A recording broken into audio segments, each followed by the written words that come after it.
नमस्कार।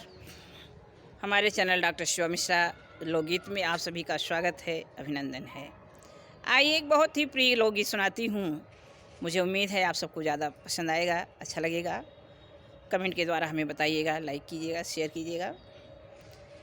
घर में आई गयल है प्यारी सी बहुआ हो, बहना समझ के बोली हो, बहना समझ के रही हो।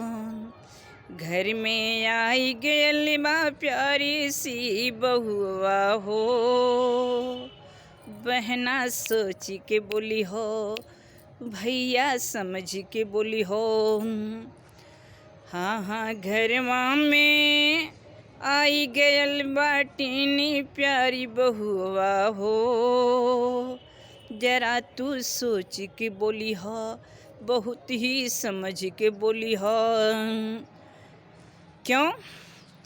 हो सुन तू सासू, हो सुन हो सासू, ध्यान से मोरी बतिया हो, जवनिया हरदम न रही हैं। हो ध्यान से सुन सासू मोरी बतिया हो, जवनिया हरदम न रही हैं, जवनिया हरदम न रही हैं। हाँ हाँ सोच समझ के, हो सोच समझ के करी हो तू बतिया हो, जवनिया हरदम न रही हैं, जवनिया हरदम न रही हैं। हो घरवा में आई गईली प्यारी बहुरिया हो, समझ के तू जो बोली हा, समझ के तू जो रही हा। हो सुन तू प्यारी जठनी मोरी बतिया हो सुन तू प्यारी मोरी जठनी बतिया हो, बड़प्पन हरदम न रही हैं, बड़प्पन हरदम न रही हैं। हो समझ के रही हो समझ के रही हो, प्यारी सी देवरनिया से बड़प्पन हरदम न रही हैं। घरवा में आई गयल बा प्यारी सी बहुआ हो, बहुत तू सोच के बोली हो, बहुत ही समझ के रही हो। सुन सुन मोरी प्यारी मोरी ननदिया हो, सुनहु मोरी प्यारी तू ननदिया हो, मायका हरदम न रही हैं। सुनहु सुनहु मोरी प्यारी मोरी ननदिया हो, मायका हरदम न रही हैं।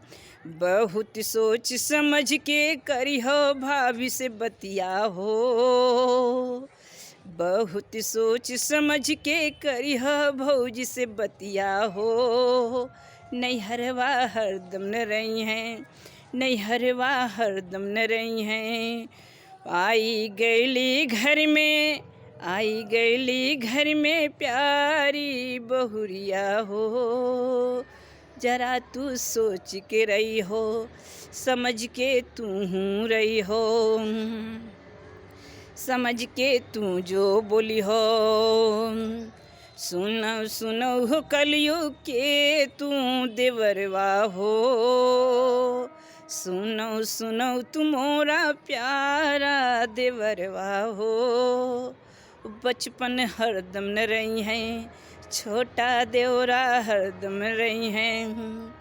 भौजी से प्यारे से बोली हा, सोची समझ के बतिया हो, बचपन हरदम न रही हैं, बचपन हरदम न रही हैं।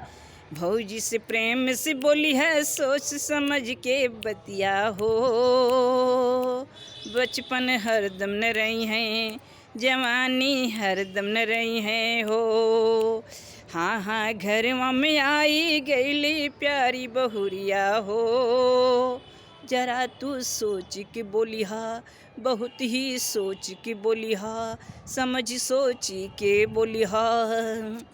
हाँ हाँ घरवा में आई गईली प्यारी बहुरिया हो, बहुत ही सोच के बोलिहा, समझ सोची के बोलिहा।